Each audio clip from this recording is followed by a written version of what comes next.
Good, very late afternoon, everybody. Alex StarCraft here, bringing you guys the ace match in this best of 5 series from IEM Sao Paulo between EmpireviOlet, the red Zerg in the top right hand corner, and Evil Genius's Demuslim, the blue Terran in the bottom right hand corner on Tal'Darim altar.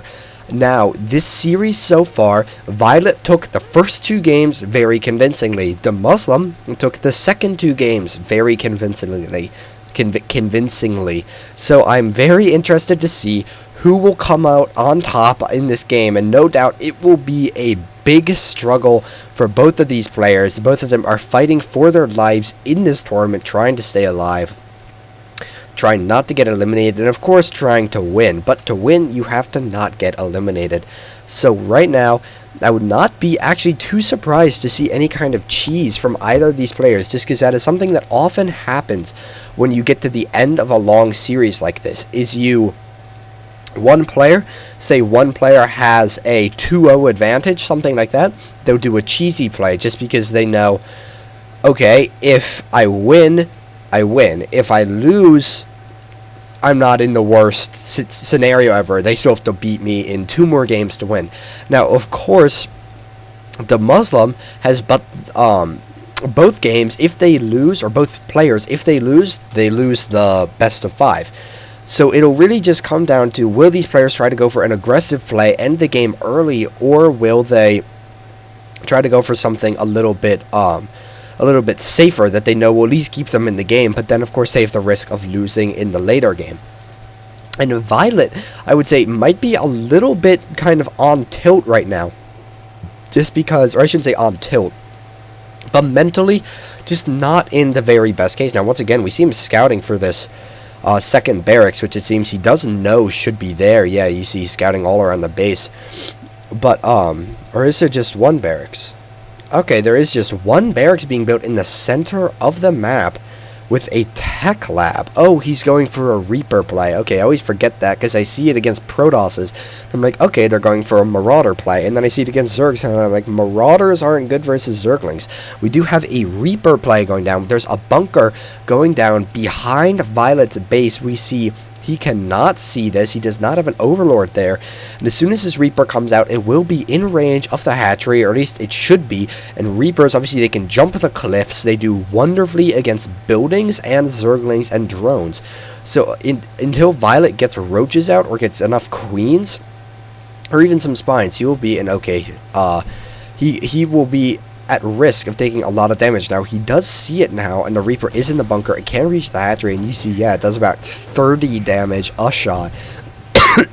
Oh, I'm sorry, guys. That's the first time I've coughed all day while casting. I promise you, I did actually fail to actually record the last game, so I'm going to have to recast that later, but I promise I didn't cough during it, accidentally hitting enter. We see Violet actually has a lot of Zerglings. He's got 8 Zerglings on the field, which he seems to like doing, getting out this queen as soon as possible. And I'm sure he will be building a spine once he has the money. And for those of you guys who don't know, at least for I'm not actually sure what the range of a Reaper is. We can take a look right here. Its range is 4.5.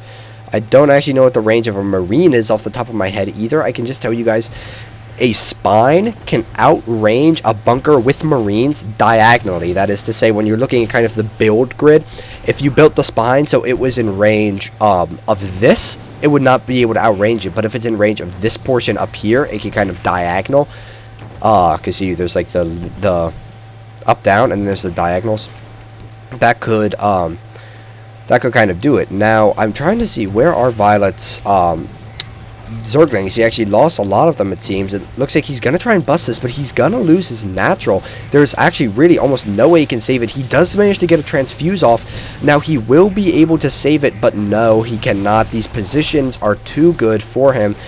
And at this point, Violet is kind of all in. If he cannot attack and win the game right now, he will be in terrible shape.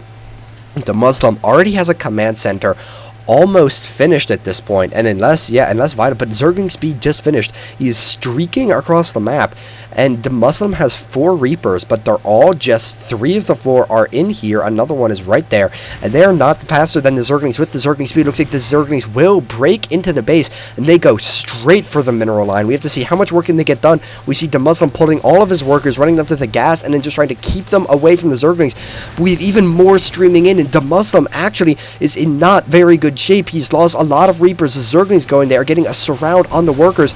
They are being forced to pull into the center of the map. There's a whole bunch of Reapers. They are trying to run and attack and get the high ground advantage, but it looks like there are too many Zerglings. Violet might be able to take this game, guys. We see he needs to get these Zerglings in on the fight. He just lost a whole bunch, but he will be able to pick off that last Reaper, and there's the GG from Demuslim, saying GZ. I'm not sure exactly what that's supposed to mean, but wow. So that kind of shows the risk and reward factor of early aggression plays like that. They can, if they don't work, you can be in not very good shape. Even if they do work, there can be something like a counterattack, and I think it's just because Demuslim played a little greedily. He said, sweet, I got the Zerg's natural.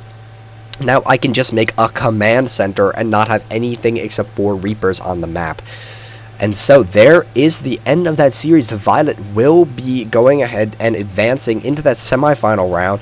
So I'm sure you guys can maybe go look the games up on Liquipedia, try and find another caster. I might actually go ahead and cast that series myself just because I need games to cast. So I hope you guys all really enjoyed. Please continue to like, subscribe, comment, give me feedback, and remember, guys, because there's not too many of you watching my videos yet, if you guys comment and tell me what you want to see, I can respond directly to that. I can give you guys anything you want to see within reason, of course. I can't get you too many replays of Nestea, for example, from inside this IEM training house. But anyway, I hope you guys all enjoyed, and I hope all of you have a wonderful day. See you guys soon.